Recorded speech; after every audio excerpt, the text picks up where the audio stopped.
Pessoal, tudo bem? Aqui é o Sandro Padial, novamente, canal Padial Jiu-Jitsu. E estamos aqui para essa aventura pelo Jiu-Jitsu, né? O sexto episódio, mais uma vez, o hiper mega parceiro do canal, Fábio Kiel.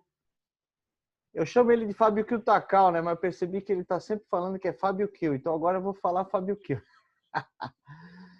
Pessoal, curte o canal, dá esse suporte para a gente, né? Segue, ativa o sininho. A gente está colocando esse breve resumo da história do jiu-jitsu, né? Um formatinho sucinto aí para que chegue ao maior número de pessoas, 2 vezes por semana. Um na terça e um na sexta. Tá? Esse é o sexto episódio.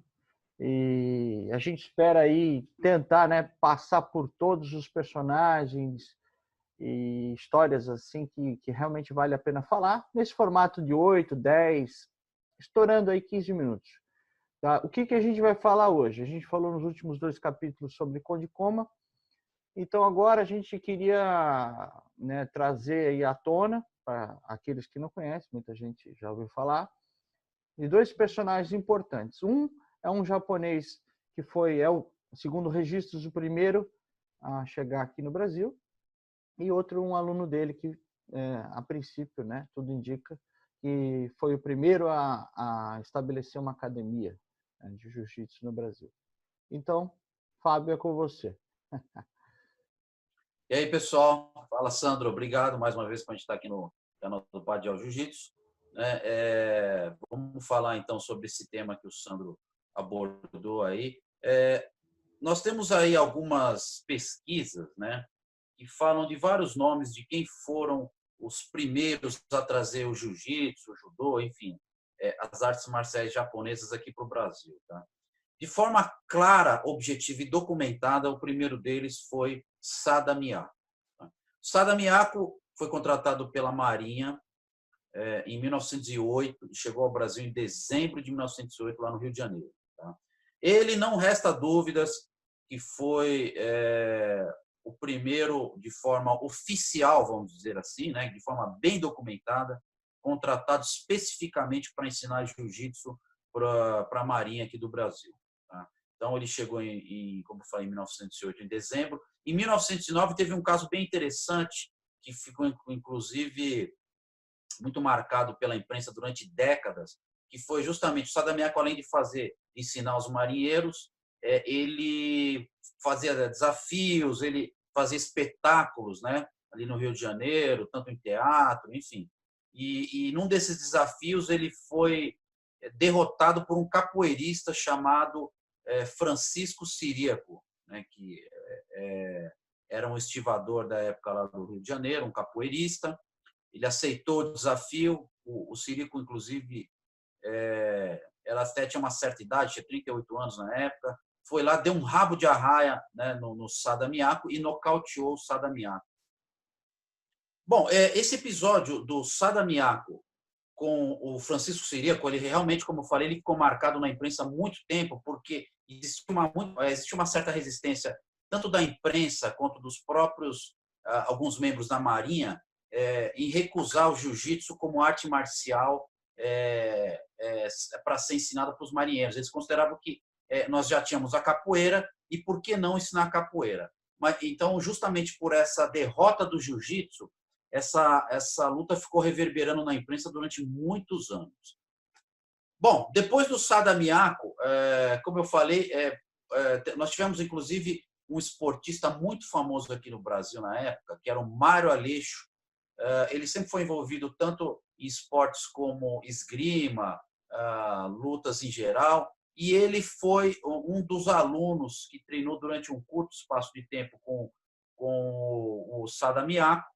E em 1913, o primeiro brasileiro, então, a abrir uma academia de jiu-jitsu no Brasil foi o Mário Aleixo, no Rio de Janeiro. Ele abriu sua academia de jiu-jitsu lá no Rio e passou a ensinar. Ele já eventualmente ensinava tanto a polícia do Rio de Janeiro quanto os militares do Exército. O Mário Aleixo sempre foi envolvido nesses esportes de luta e ensinava para as forças policiais e do Exército lá do Rio dessa época.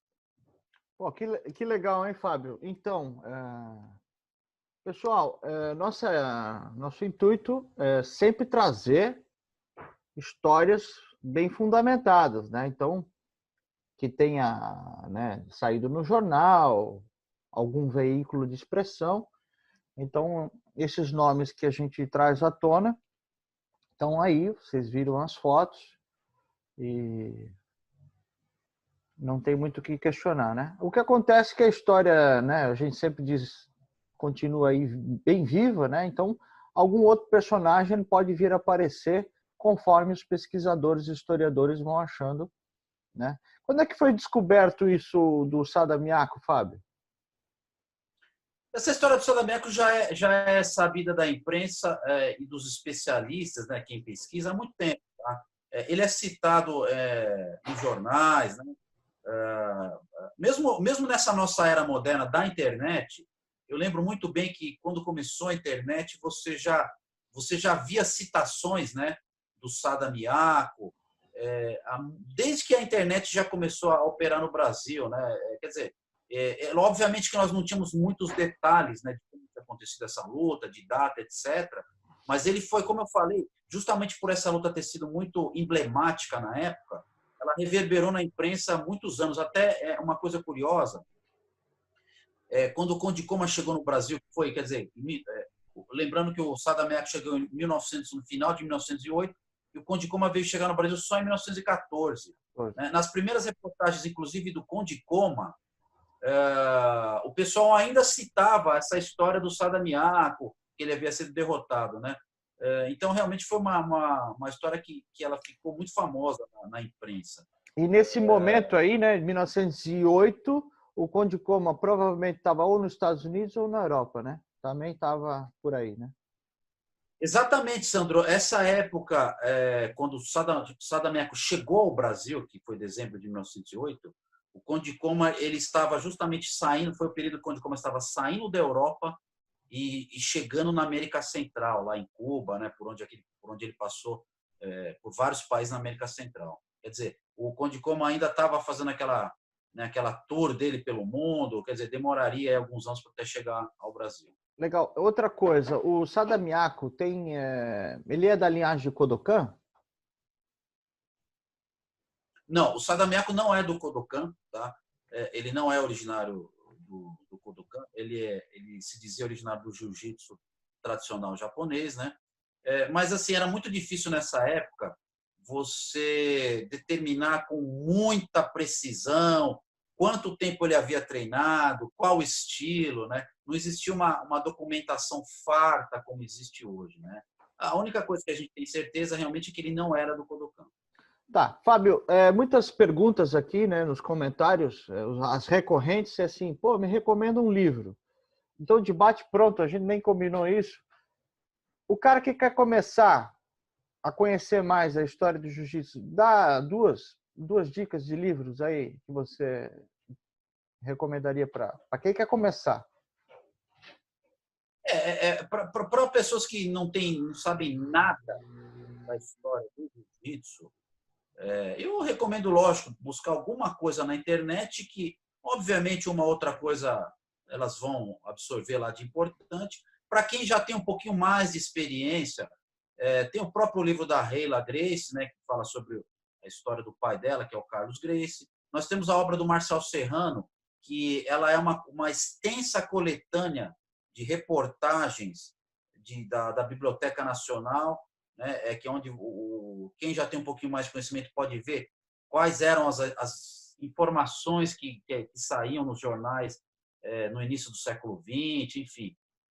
E aí tem, lógico, a visão do Marcel Serrano sobre isso, mas cada um também vendo essas reportagens pode ter suas próprias conclusões.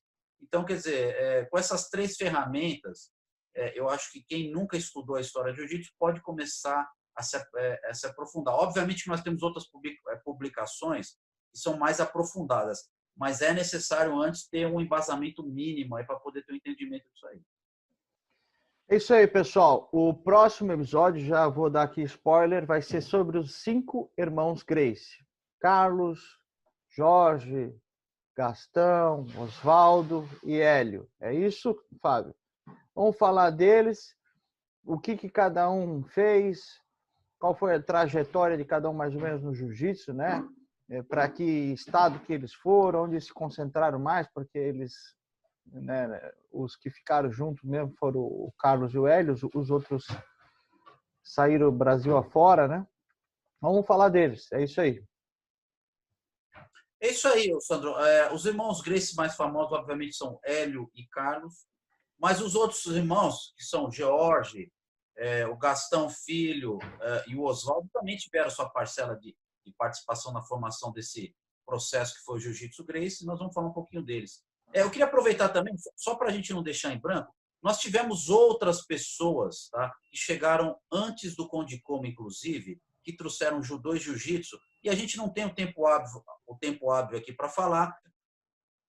Então, assim, é importante dizer que houveram vários japoneses e até europeus que vieram antes do Conde Koma ensinar jiu-jitsu aqui no Brasil.